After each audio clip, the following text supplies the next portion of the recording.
Welcome to Michigan Reimagined, presented by T.A. Forsberg and Wagoner Financial. And here's your host, Chris Buck.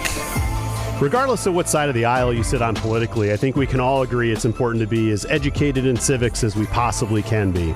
Fortunately, there's a nonprofit called the Michigan Center for Civic Education working tirelessly to create an informed citizenry here in Michigan. Here to share some details of the work is the Director of Outreach at the State Bar of Michigan and board member of the MCCE, Mr. Darin Day. Welcome to the show, Darin. Thank you, Chris. Great to be here. Good morning. Thanks. So talk to us a little bit about the center. So Michigan Center for Civic Education. When was it founded? Why was it founded? And why is it important? First thing I want to say is it might be one of the most important things happening in the state of Michigan for the reasons that you just explained. Yeah. We need to have an informed citizenry if we're going to maintain a self-governing republic in a self-governing state of Michigan. So when we say that, the phrase the state of Michigan has two meanings, right? The first meaning is it's a territory. It goes from Lake Superior to the Ohio border, from Lake Michigan to Lake Huron. That's the state of Michigan. Yep. It's also a sovereign entity.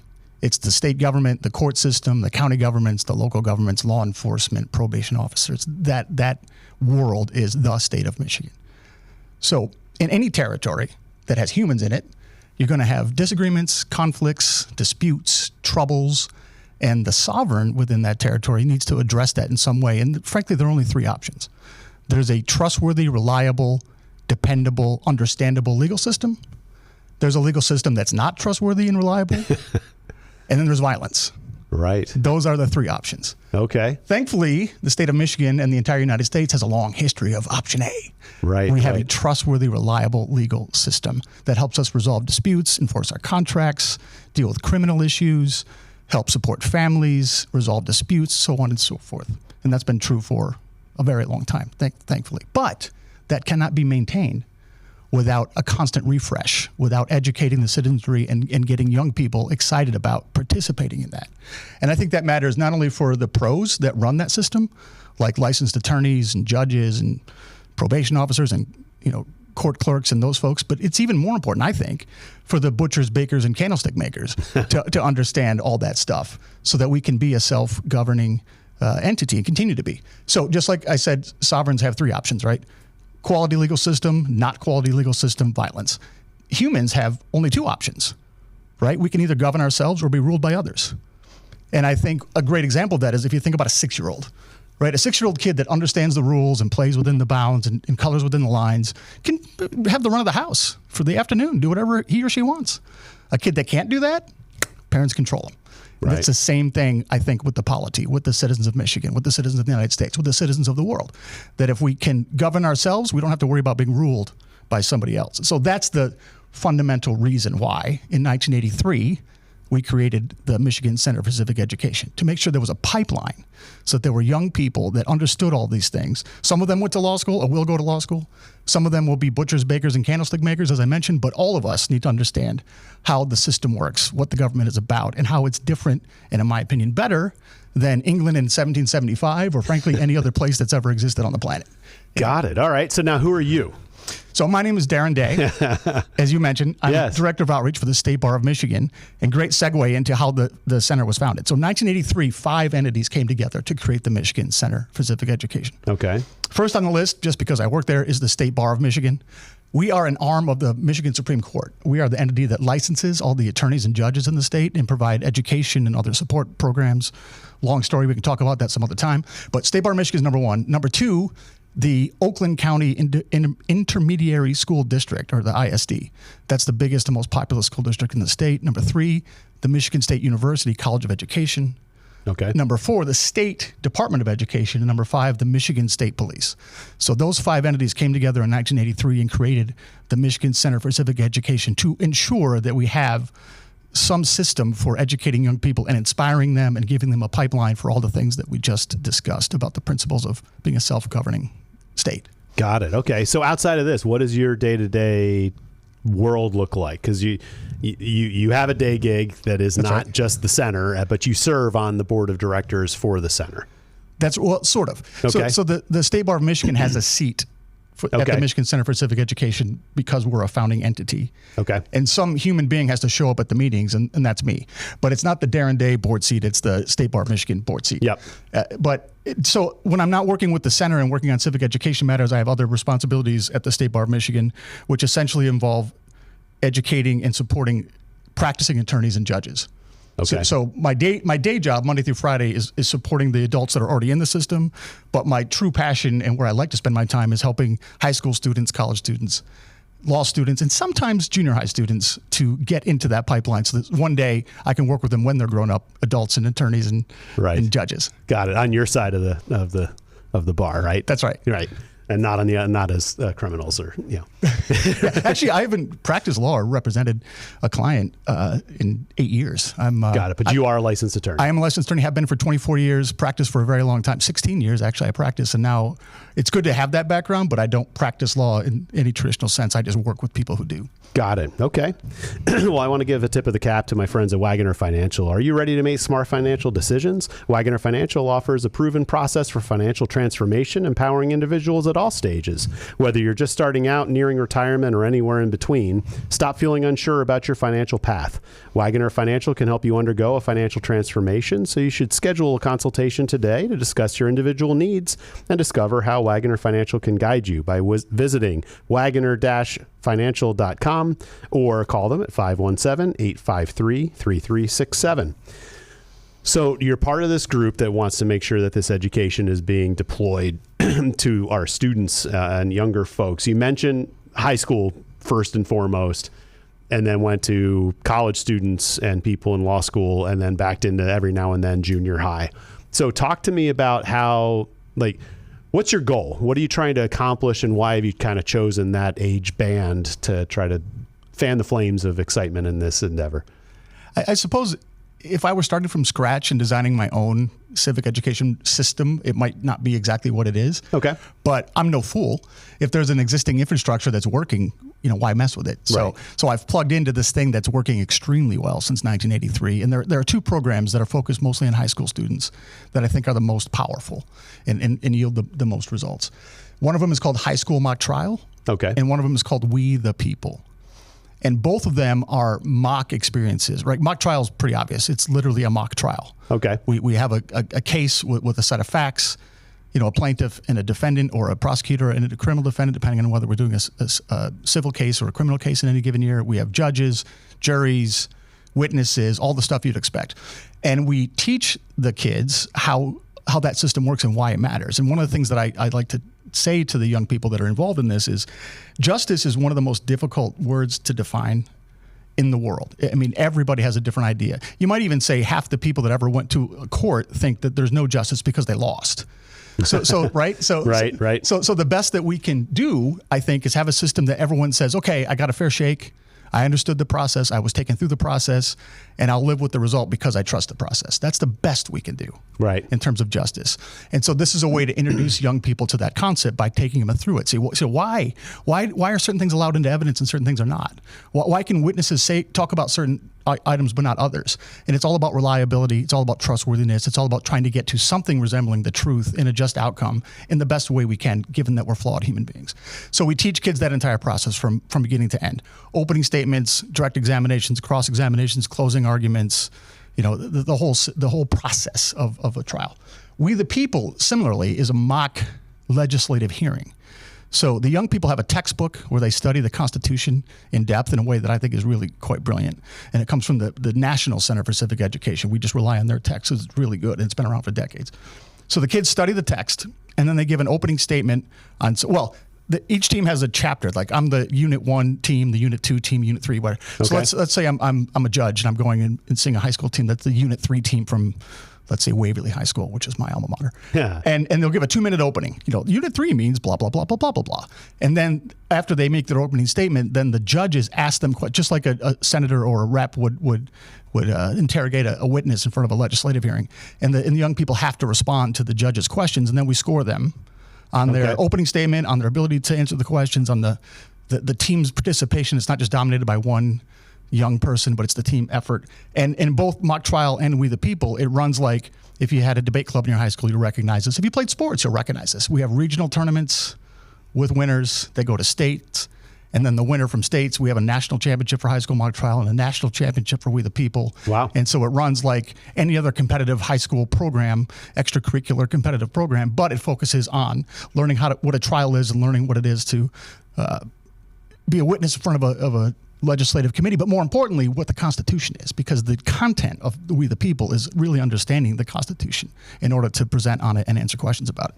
So you say that in the We the People, you mentioned that I guess folks from your camp are the senators and reps and the judges essentially, right. But the students are the ones that are explaining what the chapter is, and then you're peppering them with questions and they have to defend it. So you role played that enough. So, but the mock trial, are the students involved in that, or are they observing kind of actors playing all these different roles? Or the only role that the two roles that the students don't play. One is they don't preside over the proceeding. We try to get an actual sitting judge from an actual Michigan court to do it. If we can't, we get a seasoned attorney who understands it well enough. And then the young people don't score themselves. They do everything else. They are the prosecutor or plaintiff's attorney. They are the witnesses. They are the defense attorney. They're everything. They keep the time. They bring court officers. They play the entire scene out except for presiding and scoring. Got it. And are these students, are they part of a club at a school that chooses to participate in this because they have interest, or is this like a mandatory class where, you know, there's a social studies class that's going on, and that 1 week you guys come in and pound out the Waverly 10th graders, you know, with this particular thing, and next year's 10th graders will go through it or whatever. So how is that set up? There are two models. One is just like you said, it's an extracurricular club. It's just like joining debate or equations. Equations team. That's an inside joke between Chris and I. But yeah, it's like debate, equations, or wrestling or basketball. Right. In some schools, right? Got it. Other schools, it is part of the curriculum, and that's the ideal way. And we're trying to get more and more schools to adopt that. Tends to be like an AP history class. Okay. Or something along those lines. I was going to say it tends to, but it actually requires a teacher in that building that understands this, understands the importance of it, and is committed to it. That really is the key, is having that champion inside the school who's a teacher, and support from the administration and the parents and everything else. But that one teacher usually is the key. So in the schools where they don't have that, then it's an extracurricular. In the schools where they do, then it's part of a class. Got it. Okay. So like robotics or just some of these volunteer. That's right. You sign up. Okay. So that begs the question. I don't know if you're prepared to answer this, but you know, there's so much discussion about equity, and you know, and the way you just explained that makes it seem like the more affluent schools that are really poised and you know will have these types of things, and some of maybe the inner city schools who are distracted by their challenges that they're facing maybe don't have this, even though maybe it's more important to have it happen there. What's your penetration? Do you measure like what percentage of public schools do you have engagement with, or how does that work? And I don't know if that's a tender topic, but it's a very tender topic and a great question, because that is the single biggest concern of the entire Michigan Center for Civic Education. Okay. The staff, the board, the support, all of us, because these things happen exactly where you'd expect them to. Right. They happen in the suburbs of Grand Rapids, in Ann Arbor, in Marquette, in the private schools in Metro Detroit. But do you find these programs in Muskegon, Benton Harbor, Flint, Saginaw? Not really. Right. But they should be there.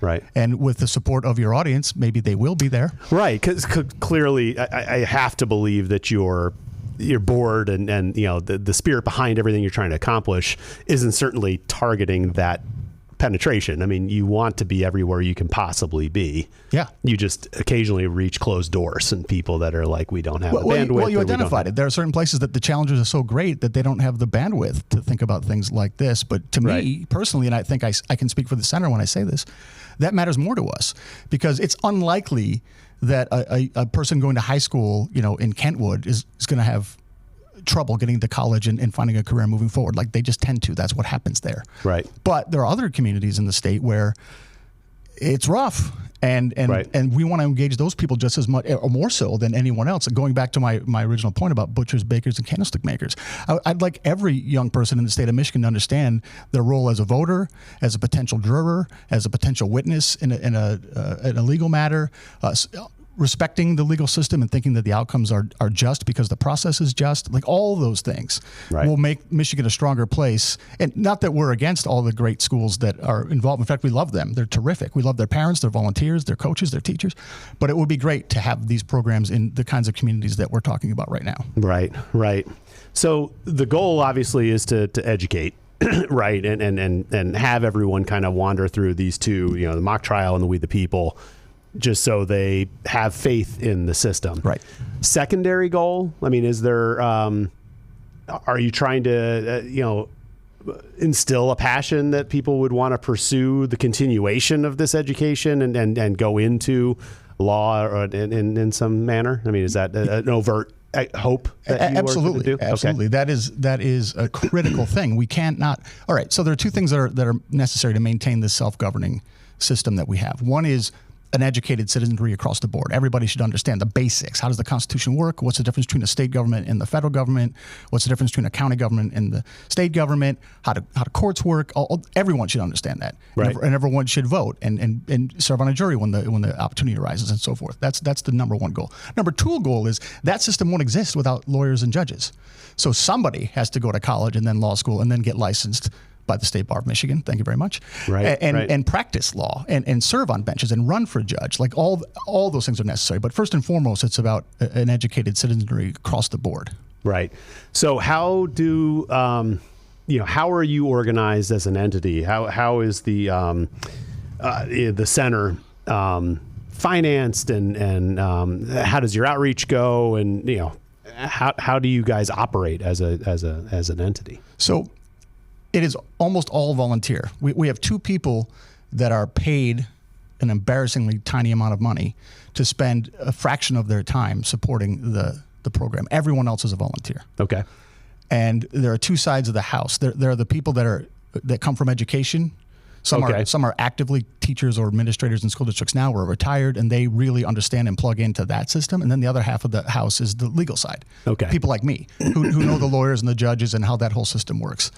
And together we develop allies and champions and supporters within the education world and within the legal world.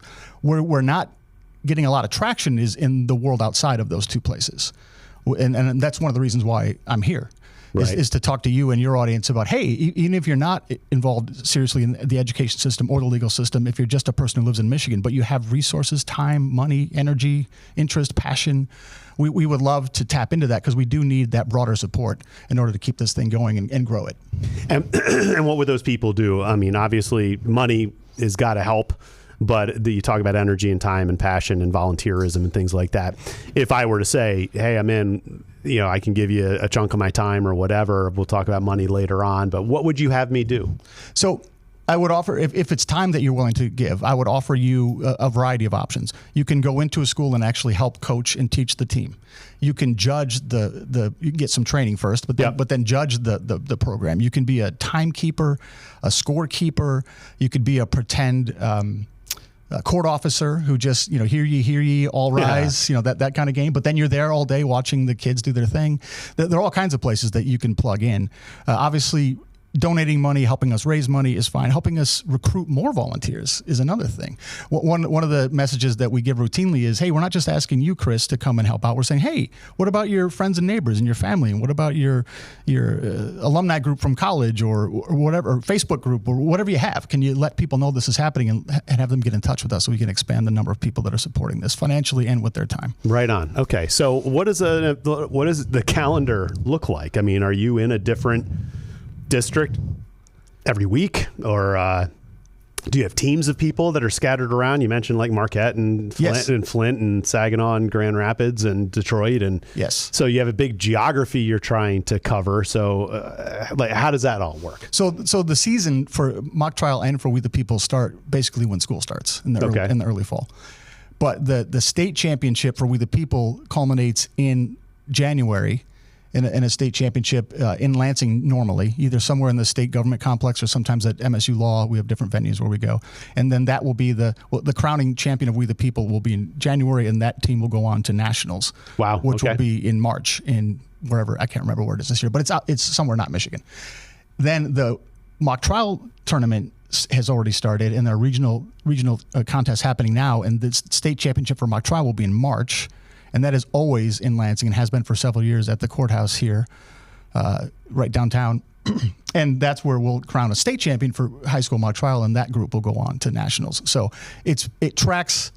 It's sort of like football season plus basketball season. You know, Right. it starts in September and culminates in the winter, just like I Right. said, like a football / basketball season combined. Got it. Okay. And are these teams affiliated specifically with one district, or will you get like a mid-Michigan? You have some kids maybe from Hazlitt and some Okemos and some Waverly and some Grand Ledge that kind of create a club above and beyond the district, or are they all specifically confined to a district? They so far it's school teams. Right. Okay. Every team is from a specific school. That's not necessary. It would be kind of neat to come up with like a mid-Michigan team with schools from all Right, over. yeah. That kind of thing. That's permissible and something to work on. But right now it's strictly school teams.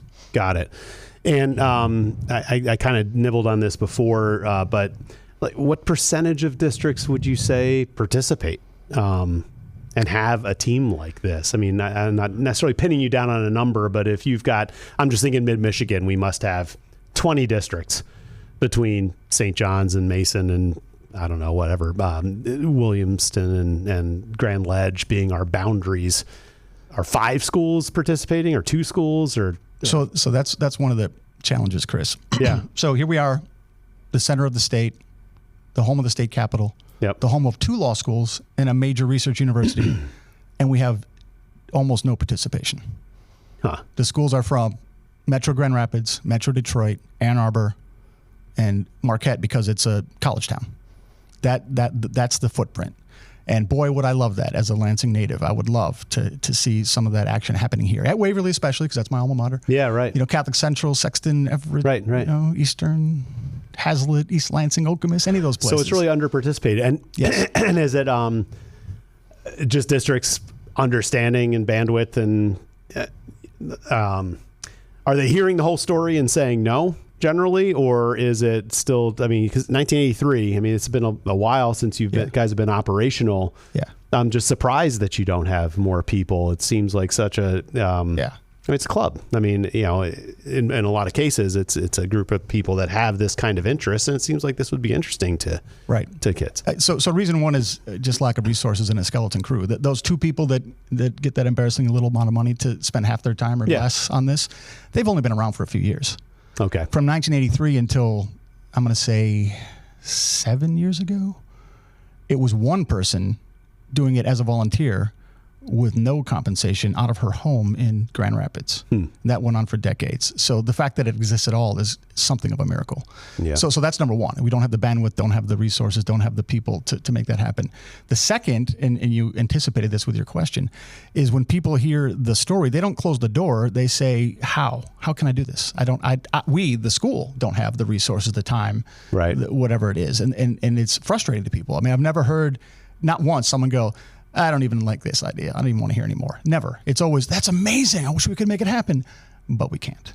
Right. So we need to figure those 2 things out, which means we need more resources. Right. Okay. Because I was going to say, I got to believe that there's like a superintendent's association that has a couple, quarterly meetings or something that, you could go to one place and speak to an audience of people that and tell the story. But it sounds like they know the story. It's just a matter of where it lands on the priorities. That's exactly right. They pull up a sheet of paper that has 400 things on it and go, where are we fitting you in here? Right. You're 312. We'll get to you when we, the other. That's exactly right. Got it. Okay. It's fascinating because I didn't know that. I don't know if this existed when I was in high school. I mean, Michigan's was 1983, but you said there is a national organization that's doing this too. I'm from Pennsylvania, went to high school in that neck of the woods. I'd be curious as to whether this existed when I was back there. My father's a retired attorney, and I wasn't aware of that any of this existed, which is why I wanted to have you on the show. Well, I can tell you this. We had the national championship for high school mock trial in Kalamazoo in 2022. Okay. And we had 43 states represented. Wow. So if I can do my math, that means there are 7 states in America that don't have. I did. Nice job. Okay. So it's fairly widespread nationally. Right. Yes. Okay. Got it. Well, I want to thank our folks, the folks at Michigan Rise. This episode is brought to you by the Michigan Rise Pre-Seed Fund, providing early-stage funding to Michigan-based startups. Since 2020, Michigan Rise has helped high-tech, high-growth startup companies achieve commercial and technical milestones through capital formation strategies, talent development, and customer acquisition tactics.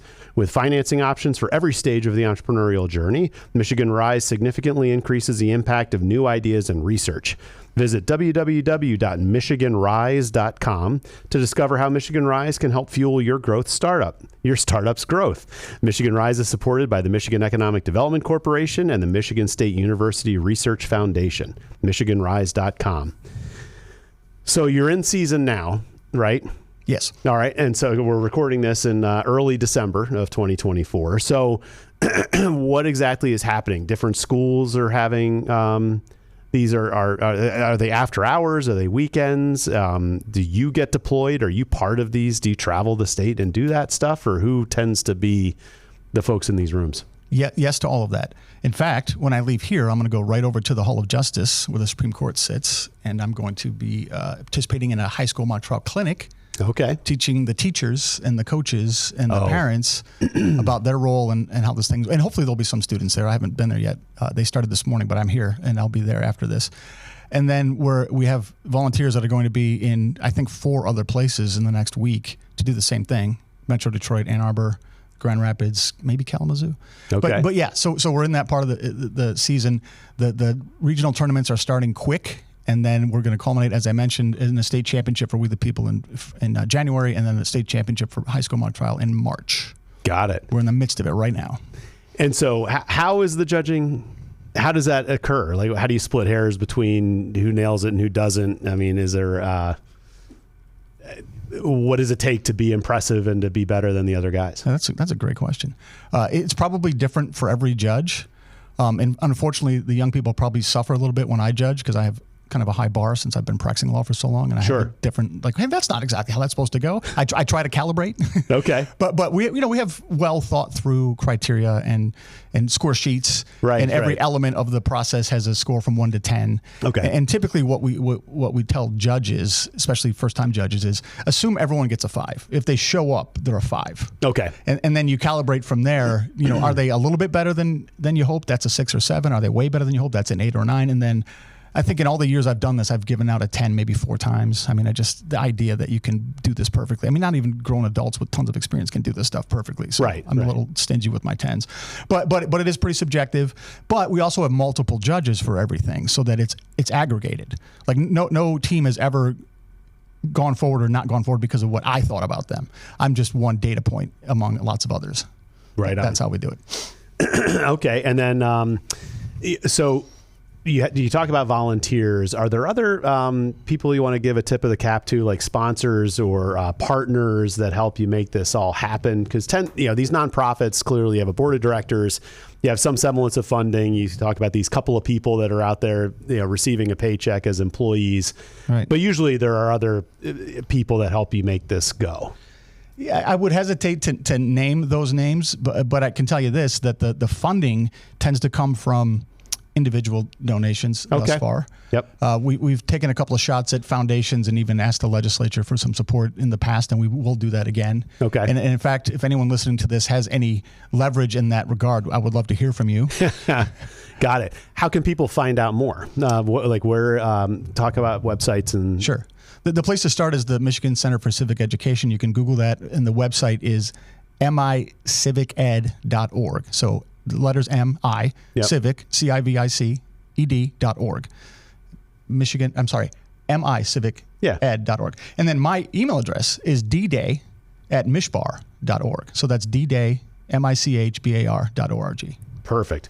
So people that are listening that want to kick you a couple of bucks or help volunteer or learn more, or maybe even and get their school involved. How do I might be able to be a volunteer coach, of an organization at the school district my kids go to or something like that. Exactly right. And you're welcome to start with me with that email, and I will get you to the right people that know more about certain aspects of this than I do, but I know those people, so I can get you in touch. Got it.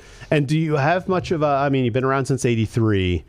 I think one of the best flywheel hopes that you might have is to get people that have gone through it and are now out in the world to come back and bang on their high school to make sure it continues to go, or maybe now they live in a different district and say, hey, I went to East Lansing and we had this deal, and now I live in Grand Ledge, and now I'm over in this other district with my kids coming through the system, and I want to be a parent, volunteer to try to bang the drum to have a bunch of kids get together and participate in this. Do you have any kind of an outreach that might be able to get something like that going? Yes, it's fairly new. I think it was 2020. It might have been 21, but somewhere in that neighborhood, we started a alumni program. Okay. To ask people to sign up and keep us aware of their current email address. The trouble is, we're working with school kids. Yeah. Who have lots of privacy protections and should. So we can't get information about them, but we can ask for it. And if they volunteer it, then we have it. So that's the barrier, is that we can't go to a school to say, hey, give me a list of all the people that were in this last year. Nah, sorry, the privacy issues. But if those young people give us their information, then we stay in touch. So we have a fairly new alumni network developing to do exactly what you just described. Perfect. What else do you want the listeners to know about this? I mean, we could sit and probably have a conversation, for a long period of time on this topic.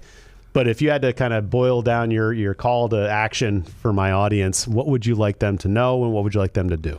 I would say go to that website, Michigan Center for Civic Education, and educate yourself on what we're doing. It's pretty amazing. There are tons of programs that we haven't talked about, which you're welcome to explore. But I would ask you to look at High School Mock Trial and We the People as the two most impactful things that we do. Feel free to email me. If you have time, money, interest, connection to a school or a school district, people that you think are interested in maybe volunteering, let us know, and we'll get in touch with you, and we'll work with you and figure out how you can contribute. And especially, I love the idea, if you're in a place that doesn't have quality civic education, you think that's necessary for the young people in your community, let us know, and we can figure out a way to maybe get that started. Fantastic. And that was dday@mishbar.org. Fantastic. Well, I really appreciate you bringing the message to light. I was educated amazingly during this conversation. Hope the audience has been too. Please keep us in mind if you've got new milestones or new endeavors. I'd love to have you back on the show for a follow-up, and let us know if there's more that we can help support you with. Thank you very much. Appreciate your time and appreciate your audience. Thank you, Chris. Absolutely. So we've been speaking with the Director of Outreach at the State Bar of Michigan and a board member for the Michigan Center for Civic Education, Darin Day. Thanks so much for joining me, Darin. Thanks again. And I would like to give a final shout out to all my loyal sponsors: Forsberg Real Estate, Wagoner Financial, Triterra Environmental, Good Marketing, Keller Williams, Advantage and Team, Michigan Rise, and the attorneys at Foster Swift. All fantastic organizations worth the call. And if you found the show as a one-off, I want to remind you to follow and subscribe to Michigan Reimagined on YouTube, Facebook, Apple Podcasts, Google Podcasts, Spotify, iHeartRadio, and pretty much anywhere you find your podcast. This is Chris Buck signing off from Michigan Reimagined.